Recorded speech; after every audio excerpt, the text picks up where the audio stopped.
Welcome to the BluePrint. This is a new podcast that we're doing starting today. This podcast is going to be based on pretty much how to do business God's way. How do we bless God and do business, make money, help people out all at the same time? So that's what this podcast is based off of. We're going to dive deep into wholesaling real estate. That's like the main thing that I do. That's my bread and butter.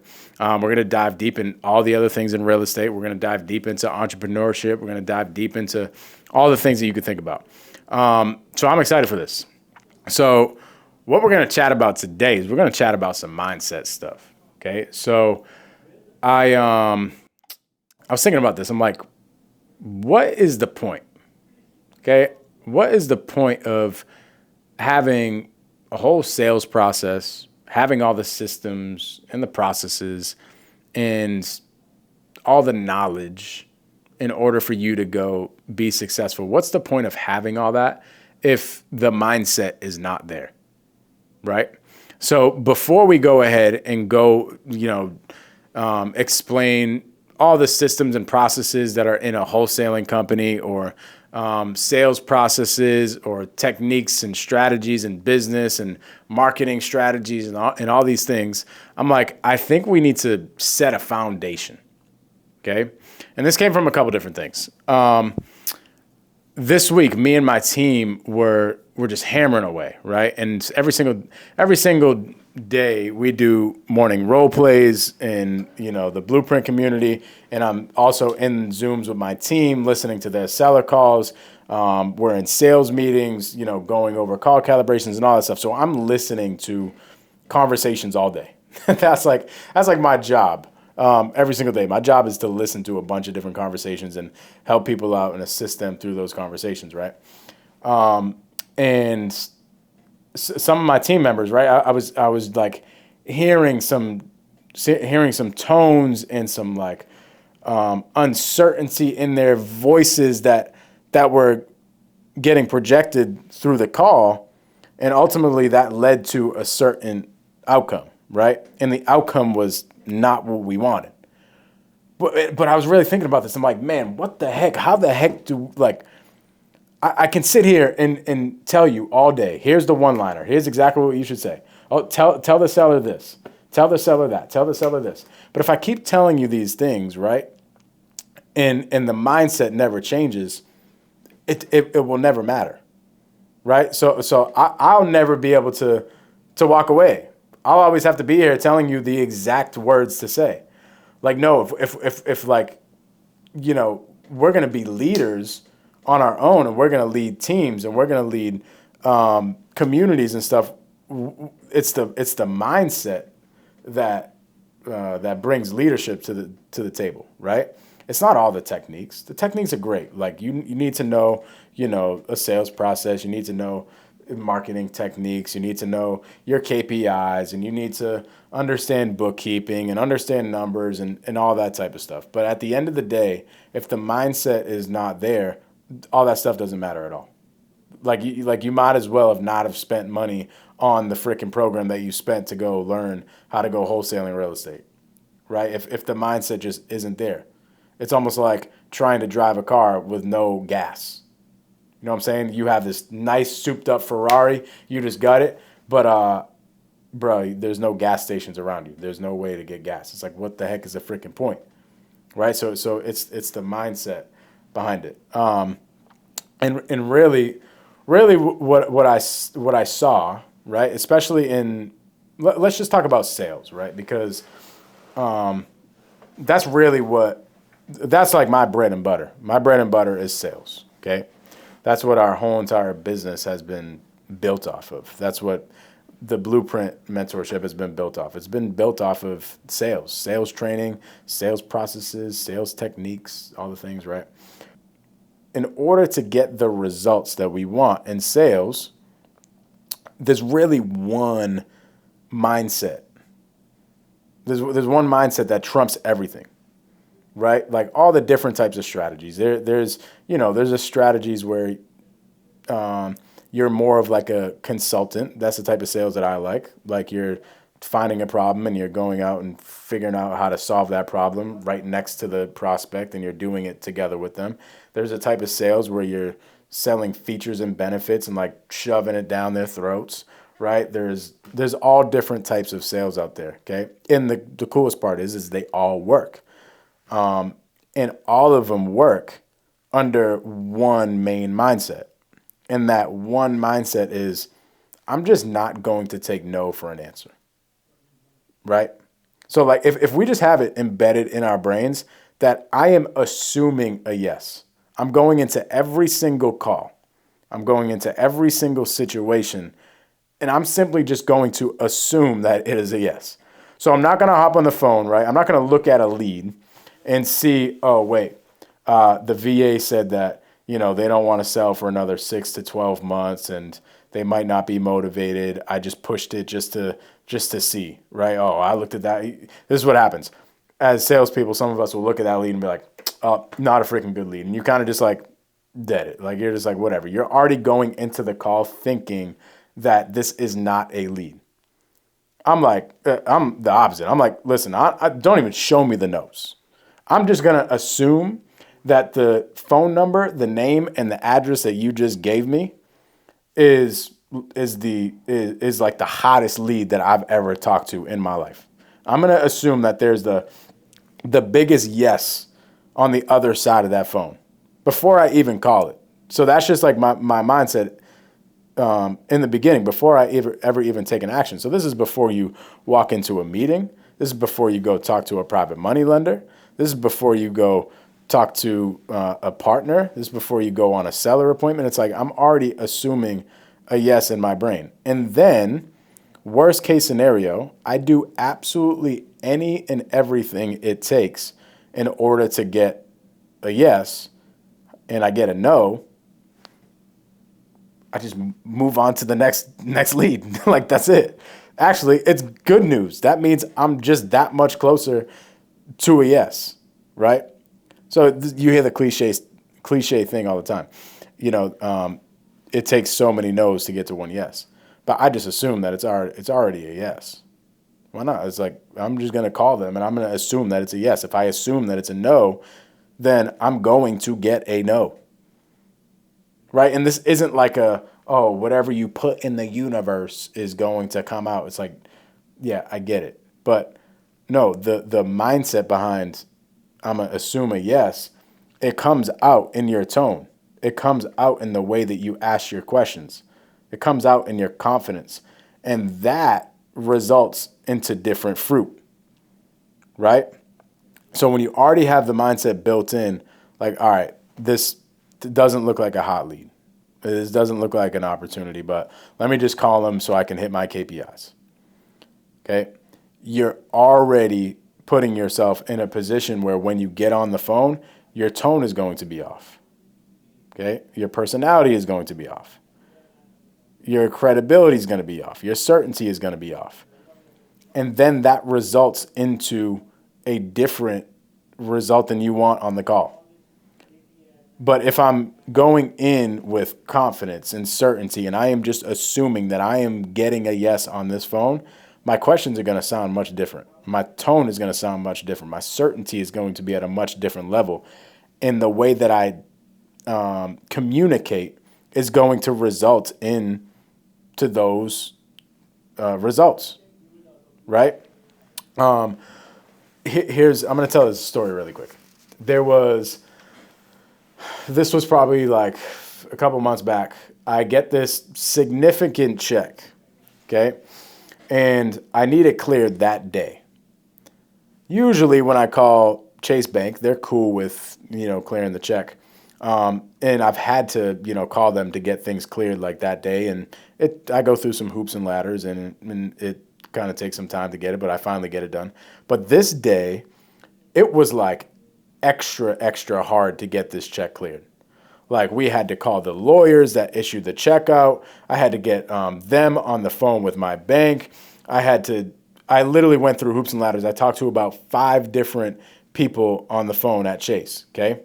I go time and time again. Talk to the first person. They barely gave me the time of the day. They pretty much just told me no right away. And I'm just like, nah, it doesn't work. So I literally hung up the phone with them. I'm like, all right, whatever, bro. I'm going to call somebody else. Call somebody else. And I'm like, yeah, you're not going to help me. Can you get me on the phone with your manager? So they got me on the phone with their manager. Ended up talking to the manager. Manager says the same exact thing. Well, we're going to have to verify the funds with their bank. Let me call their bank.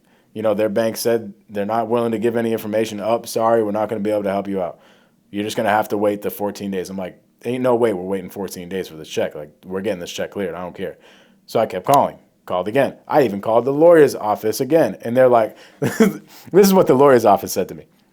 They're like, hey, you must be calling about Chase. And I'm like, yeah. She's like, yeah, they have called me 3 times today. There's absolutely no reason why they should not be able to just clear the check. So I'm like, all right. Well, what they want me to do is they want me to get in touch with the branch manager that you guys work with so that they can, get authority to talk to them. And she's like, all right, whatever. I'm going to send them an email right now. So she sends the branch manager that they work with over there an email saying, hey, when Chase calls you, give them authority to talk on my behalf.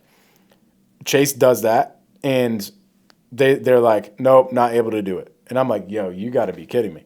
So I'm like, this absolutely not. I'm not taking no for an answer. Get me on the phone with somebody else. They get me on the phone with somebody else. Finally, I'm like, listen, here's the deal.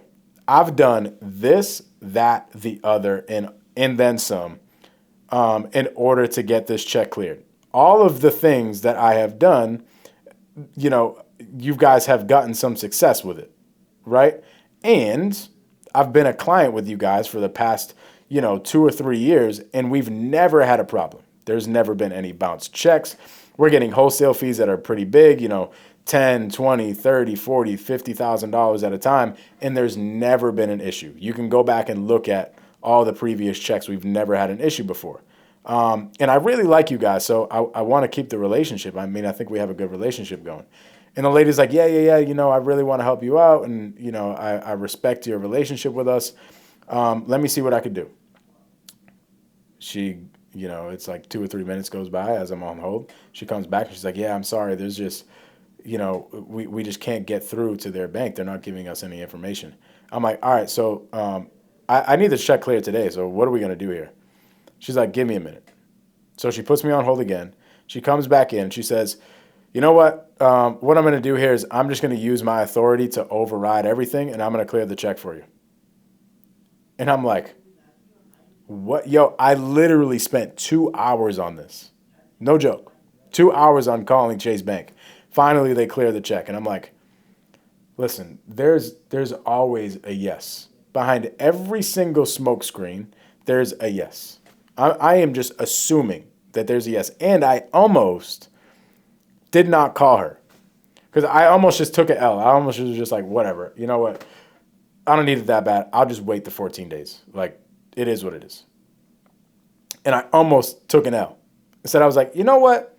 Nah, I'm not taking that. Let me call them back one more time. I called them back one more time, and that's what it resulted into. So it was just another confirmation that it's like, if you just go in with the mindset, I almost went in with the wrong mindset on the last call. I almost went in with the mindset of, oh, there's probably going to be another no, right? I'm probably going to get another no. Every single time I called Chase Bank, I was convicted that I was getting a yes. I was like, yeah, somebody's going to clear this check. I don't care. Somebody's going to do it. Like, it has to get cleared somehow, some way. And finally, it got cleared. So if we go into everything, just business, it could be a seller call. It could be a meeting. It could be, your daily huddle. If you're going in there with godlike confidence, like, okay, this is what is going to happen today. I'm getting a yes. I'm doing the thing. I'm getting deals today. Even if you don't, okay, that just means you're that closer to getting a deal. So every single day that you might be just starting out, you might have been calling for the last 60 days and you still haven't gotten a deal. Well, guess what? Day 61 comes up. I bet if you switch the mindset a little bit to, yeah, 60 days went by. That's cool. Like, whatever. I had to put that work in. But today I'm getting a yes. Today I'm getting a deal. And you consistently, every single day, go out with that attitude, at some point you are going to get a deal. And I guarantee you get a deal faster with that mentality than another mentality. There's, what's been interesting? So, chat, has anybody been watching The Dynasty on the Patriots? It's this show on Apple TV. It's called The Dynasty. I think it's like 10 episodes or something like that. What the heck? We don't have any Tom Brady fans in here? Like, stop playing with me, man. See, this is the problem. Everybody in the side chat has just been out crushing deals. So nobody has time to go watch the Patriots. Oscar says, no TV household. I feel that. I really feel that. There was a period, I remember like 5 years ago, I went a good probably like 10 years without a TV ever. I didn't play no video games, no TV, no nothing. Here's what I noticed. Once I got married, me and my wife have kind of been using like a show on Netflix or something like that, on my day off, to get connected. Even us just like being next to each other, watching a TV show, or it's just a deeper level of connection. So we've been watching this Dynasty thing together. Oscar says PS5 has been collecting dust for 2 years in the closet. Funny story. I bought this Xbox, right? I'm not like what's it called? Like a video game person. I used to be when I was in high school. When Modern Warfare 2 came out, what? Boy, listen. I was on Modern Warfare 2, what? Come on, bro. I didn't get no homework done. I was on Modern Warfare 2 all night. But after that, after I left high school, I didn't play any sort of any sort of video games. And then there was one day in college, there was a snowstorm, right? Actually, this is a sales story, actually. There was a snowstorm, and I was in this house that had about 6 different of my homies in it. Okay, and we couldn't go anywhere, and we knew the snowstorm was coming up. And everybody was gearing up. All my homies, they all played Xbox. And they were all like, yo, we're about to do this tournament. You're going to be in your room. You're going to be in your room. You're going to be in your room. We literally had 6 rooms in this big house. And I'm like, yo, I can't be the only one without an Xbox on this snow day. There's no way. There's no way I'm about to be cooped up in my room while I hear all my homies on their mics and stuff playing video games. So I went out the night before the snowstorm. I bought an Xbox, played it for that one day, didn't leave my room that whole entire day. All I did was play Xbox with my homies. And then after that day, I literally never touched the Xbox again. Not once. But that tells you something. What does that tell you? Somebody put in the chat, how did I get sold on the Xbox? What sold me on buying the Xbox? Yep, Tim got it. FOMO. We actually went over this last week. There's two ways that people get sold, right? It's FOMO, fear of missing out. I'm like, yo, listen, I ain't about to be in here by myself and all my homies are laughing, having fun, and I'm sitting here all mad in my room. That ain't about to happen. So I had fear of missing out. I had to buy the Xbox. And then there's the second thing that forces people to buy, right? Like make a decision. And that is when they need a problem solved now. Okay, so fear of missing out will get somebody to make a decision and, solving somebody's problem. And the combination of the both, that's when people really get sold. Love it. So anyways, I say all this to say, I watched this thing on the Patriots. It's called The Dynasty. It's like, over the whatever, it was like 20 years or something that they had a crazy run, right? Brady had like 7 rings or whatever. And there's the episode where the Patriots beat the Falcons in the Super Bowl. Okay. So and it shows everybody all mic'd up, like how people's mentality was, what people were saying. It shows people's facial expressions. It shows what the other team was saying, all that.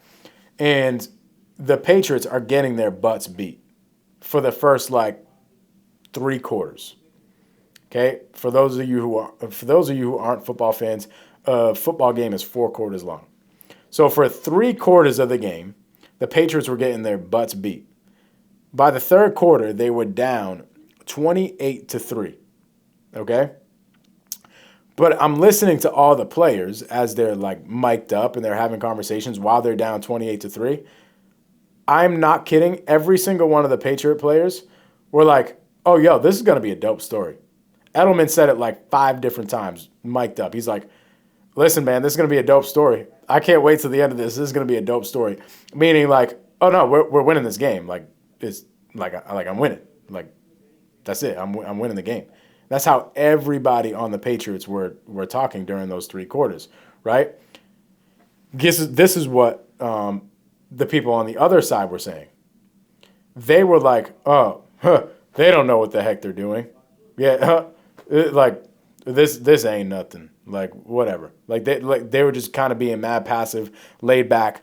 These dudes are on the sidelines, mic'd up, saying this. They're like, yeah, whatever. We're good. Like whatever. Not like, oh yeah, nah. This is how they should have been. They should have been like, oh wait, fourth quarter's coming up. Oh, we're putting up another 28 points. This is like we're gonna beat the brakes off these people. It's over. Instead, they were kind of just passive. They're just like, whatever. They forgot they were messing with the best. They were messing with Tom Brady, right? So the third quarter, the end of the third quarter comes around. Now all of a sudden, the Patriots score a touchdown and they start hammering. And the rest is history. They end up winning the game in overtime. And, you know, Tom Brady is a hero again. But it was the mentality. I was listening to all of them mic'd up. I'm like, man, they were so convicted in what they were doing. They were like, I'm winning this game no matter what. Like it's not even a thought in my mind. And like even they were saying during the locker room, like at the locker room time, there was no like heads down, like, oh damn, we're getting the brakes beat off of us. No, it was everybody in the locker room was like, oh yeah, no, we just got to go do our job. Like literally, that's the Patriots motto. The Patriots motto was do your job. Everybody in the locker room was just like, oh yeah, bro, no, we just got to do our job. That's it. We just got to do our job. I just got to make the seller call. That's it. I just got to make the call, and I'm going to assume a yes. I just got to do the thing and assume it's going to be successful. At the end of the day, if I ended up losing the Super Bowl, yeah, that would stink. But I'm gonna assume that I'm winning. Like that's just in my brain. And then, but here's what happens. It's like, people will call this like manifesting, right? You become your thoughts and all this type of thing. And that's true. The Bible says how a man thinketh he iseth, right? Like whatever you think you are. But here's like here's the practicality behind that. Your action comes out from how you were thinking. Right? So however you think something is going to be, like let's think about it. I'm lifting weights and I'm about to lift something really heavy. My brain is thinking like, yo, I gotta get pressed up for this. I gotta get ready. Right? So you freaking force it. But if you just have some small weights on there, maybe you might be lackadaisical. You might be a little bit passive. You get the thing off the thing and you're just like, whatever, boom. Right? So whatever you're thinking, it shows in your action. And it is the action that produces the fruit. And the fruit is the result. So if I'm lifting weights just passively, yeah, I might get a little in shape. But if I'm like being intentional and I'm going in there and I'm like, oh wait, I'm gonna put some decent weight on here. I'm gonna force it. I'm gonna get good form. I'm gonna be explosive. Now the result is the fruit, and the fruit is you being shredded, right? So that's really what this is all about. So this is how I wanna break this down to finish things off. At the end of the day, all these convictions that we have in us, on our hearts, in our brains, in our minds, they're all taught over time. Like they're taught since we were a little kid. They're taught through time. They're taught as we grow up. They're taught through they're taught through parents. They're taught through your peers. They're taught through mentors. And subconsciously, you're like learning all these convictions that you get, right? And I'm going to call these convictions roots. They're like roots of a tree, okay? And what happens is these roots end up producing a tree, the tree trunk, and now all of a sudden there's branches that come off of the tree trunk. And these branches are the habits that come from the root, okay? So the roots are the convictions, and what happens is branches are created, and those branches are the actions that you're taking because of the convictions, right? And then what happens? A branch goes off of the tree, and it produces some sort of fruit. And the fruit is the result. The fruit is you helping a seller out and getting a deal. The fruit is you getting a $50,000 check. The fruit is, you having a great relationship with your wife. Okay, so at the end of the day, what do we learn? At the beginning of the podcast, I was saying like,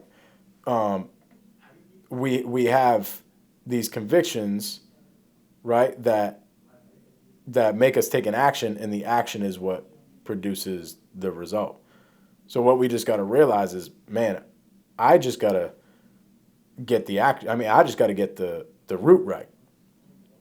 If I got the right roots, the tree's gonna grow automatically. The tree grows no matter what. So the roots are planted. The tree grows. Okay, and now your branches are growing as well, and those are actions that you're taking. Okay. So at the end of the day, this is what I meant to say in the beginning of the podcast. I was thinking about this. I'm like, what good is it? What does it matter if you have all the knowledge in the world?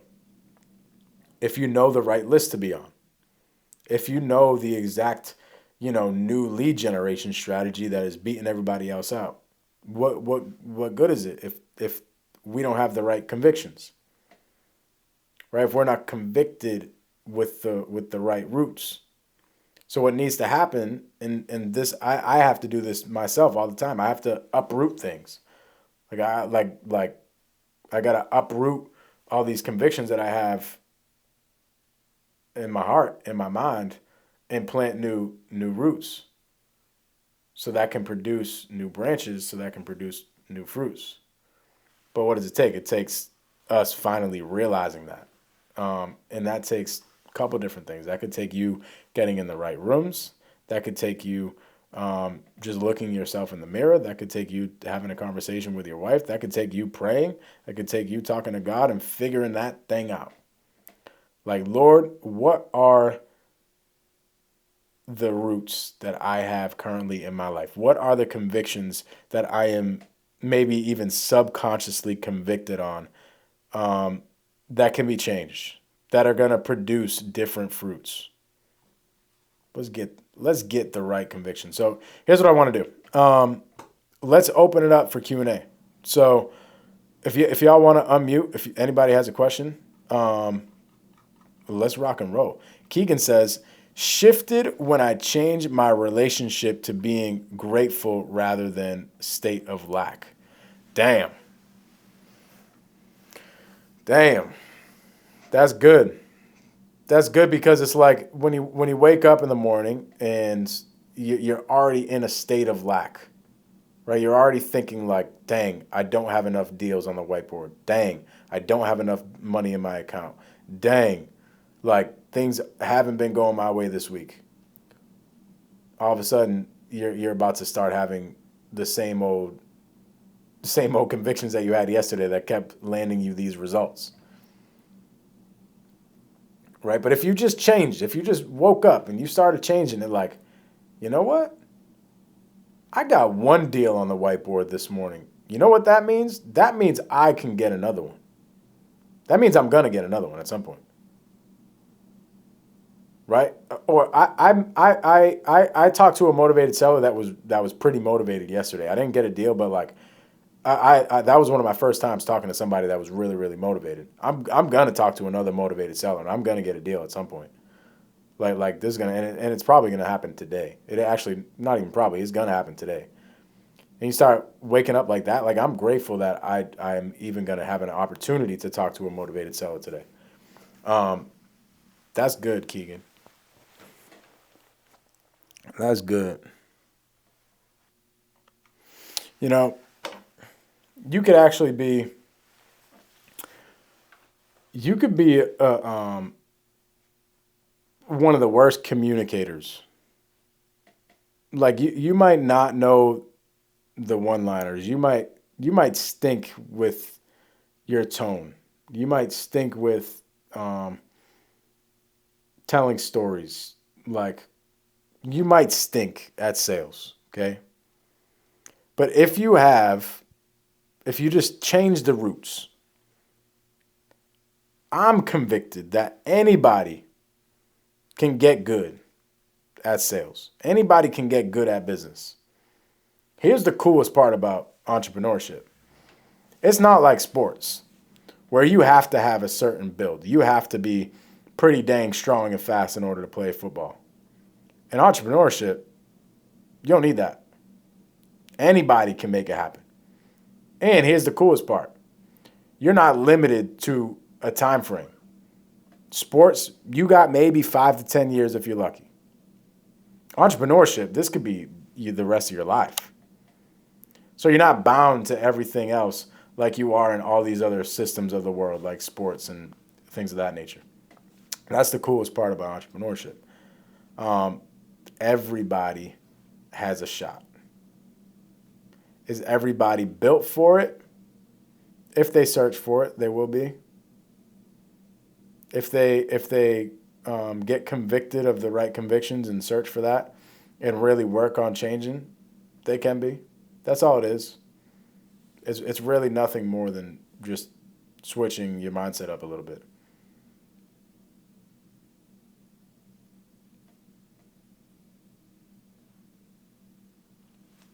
Keegan says, rapport building and understanding what the seller is looking to accomplish, putting the seller first before the check at the end. Facts. Like actually, that's a good mindset shift. Rather than thinking to ourselves, like, okay, I'm going to call this person and, hopefully I can get paid. Like, no, I'm going to call this person and I am going to solve this person's problem. Keegan, I don't think they're ready for that, bro. I don't think they're ready for that. That's just knowing, that's a whole nother principle. A whole nother principle in knowing that whatever you reap, you will sow. Right? Like, if I'm just getting on a conversation just to try to get a check, just to try to get paid, man, what you're putting like into the earth is not going to come back the way that you want it. Right? But if you're planting good seeds, if you're every single conversation, all you're trying to do is just help somebody out, and you have the mindset of like, I'm going to get a yes on, solving this person's problem, and you're going into every single conversation like that, you don't got to worry about the checks. The checks are going to come. Like, the checks are going to come. You don't got to worry about that. The harvest will be plenty. You know what I'm saying? Let's go. Can we throw some ones in the chat if this was helpful? Actually, here's what I want to hear. In the chat, let's talk about some convictions that you guys might think maybe have changed in you guys' life where you've seen, or that you think could change or might need to change. It could be very simple. People over here frying their brains. People over here banging the keyboard, sweating. Mike, I would just say that when it comes to conviction, for me, it's been the opportunity to be consistent has been great, and the consistency and the conviction kind of ride together. So doing it every day has built confidence and made it more exciting. Made it every time I wake up, I'm excited about it. So like the consistency of it. Yeah, just like even I know maybe 80% of the time I know I want to do it all day, and then there's 20% where I'm like, oh man, Oh yeah. I don't feel like it today, but you just do it the same way you go to the gym. Yes. Yes. And Yes. then like those days, you've had those days where sometimes those are the best workouts when you didn't want to go. 100%. Bro, if we think back to the tree example, it's like the roots are rooted. They're not leaving unless somebody uproots them, right? But once a tree is planted and the roots are in the ground and they're strong, that thing ain't leaving. I'll tell you what, though, some days there's going to be some bad winds.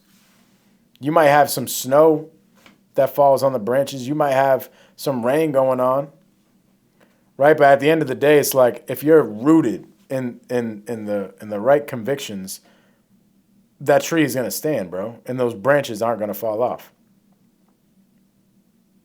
right? And those branches are still going to be producing fruit. Yeah, because the trunk and the branches get stronger, thicker, healthier. That's it. Over time, as you consistently stick in those same convictions time after time again, nothing happens to the tree but it getting stronger. Literally, the tree gets bigger. It keeps on growing. The trunk gets bigger. The roots get deeper. Like the fruit gets more plentiful. Like that's all that Yeah, happens. and then when the big storm comes, it should just be able to bend instead of snap. Yeah, dude. So good. All the way. So good, bro. So true. Tim said something good. Tim said, I have value to offer. How about that? That's a tough one, bro, because some people struggle with that, especially in the beginning. Right? Like starting something new. It's not the easiest thing to have a lot of conviction in that you have value, right? You just walk into a new industry. This is your first day cold calling. Very hard to have conviction that I'm good at this and I'm going to solve somebody's problem and I am going to do it. But here's the thing, bro. In the beginning, you're just like planting the roots, you're planting the seeds and stuff. So it doesn't necessarily have to you don't have to have the level of conviction of somebody that's been doing this for 20 years. You're actually not going to, right? But if you have it in mind, like, oh wait, I just got to have the right convictions. I got to stay consistent with this thing, and I got to keep going, and my tree will just grow, and one day it's going to, these branches are going to produce fruit. Then, dude, you're in it for the long game, and it's going to happen. But here's what happens: people won't understand that, and they'll quit. They'll quit, and their tree never grows. That's why the beginning is so tough, and that's why so many businesses don't make it through the first year. What's the stat? Let's ask Siri. Mike, I'm looking up conviction in the thesaurus. Okay, what's the First definition? 3 words: confidence, faith, and feeling. Confidence, faith, feeling. Dang, that's good. That's all conviction is. Like confidence that you are going to get a yes, faith that you are going to get a yes, and what was the last one? Feeling. Feeling that you were going to get a yes, feeling that it's going to go the way that I want it to go. So good. Let's. Hey Siri. How many businesses fail in the first year? Okay, that's not that much. Let me ask a different question. Hey Siri, Uh-huh. how many businesses fail in the first 3 years? Dang. Approximately 60 businesses fail within the first 3 years. 60%. 60% of people are just like, I'm throwing in the white flag. All right, Tim says, let's figure out the first 5. Let's see if it's 90. Hey Siri, how many businesses fail in the first 5 years? Yeah, it's about 70 to 90, it said. That's crazy. And the majority of them are in like the first couple of years. Yeah, man. And it's all just a mindset thing. Nobody goes into a business, nobody starts a business and says, you know what? This thing is gonna fail. Right? Like nobody says that. That's nobody's goal. However, that might be the conviction that they have subconsciously and they don't even know it. And all of a sudden they get into year 1 of the business and they're like, oh gosh, this is what this is about? I'm good. Don't say that to your investors. Right. Keegan said, being able to adjust as well has been huge in my journey. Yeah, it's like knowing it's knowing that things you're gonna have to adjust. It's already having the conviction like I know I'm gonna have to adjust and we're gonna adjust and we're gonna be fine. You know how many times that we've had to switch up scripts, we've had to switch up the way we generate leads, we had to switch up our sales process, we had to switch up our contracts. Like, dude, you got to be able to shift, adjust, make it happen. Brennan says, surrounding myself with like-minded, ambitious people. Yeah, it's true. Understanding that, like, you know, the cliche saying, you are the 5 people that you hang out with the most. It's very true. Freaking love it. All right, fam. Well, I will be out for the next week. Tim says, I need to hang out with you guys more. That means, yeah, 100%. You know what we should do? I think we should do a BluePrint meetup. Not like our mastermind that we had, but I think just like a dope BluePrint meetup. Maybe we all go hang out at Top Golf or something. Throw 1 in the chat if you guys would come out. I think there's a decent amount of people in here that are around the Boston area. Come out to a Top Golf session. Hang out. This is actually, you know what I was thinking about doing? For people that are in the area, we're going to start running these power hours on Saturdays. This is when I get back, where we're in the office on Saturdays and we're just banging the phones. Like I'm gonna give everybody leads to call, and you guys are just banging the freaking phones, and we're just making it happen on a Saturday. In person at the office is gonna be great. Yeah, we'll have some plans coming up here in the next couple months. Freaking love it, man. Well, like I said, I'm going to be away for the next week or so I will not see you guys for a couple of weeks. For everybody that's in the free community, I won't see you guys for I don't know how long. We're going to be doing those, what's it called, those hot seats. And for everybody that's in BluePrint, stay tuned for the texts and emails that you guys are going to get with the Calendly link so that we can get you guys' business on a hot seat. And by this time next year, we end up doing a podcast with your business, talking about how your business is doing $1 million this year like we did with Jake's. That's the goal. All right, cool. All right, family. I'm going to catch y'all. Peace.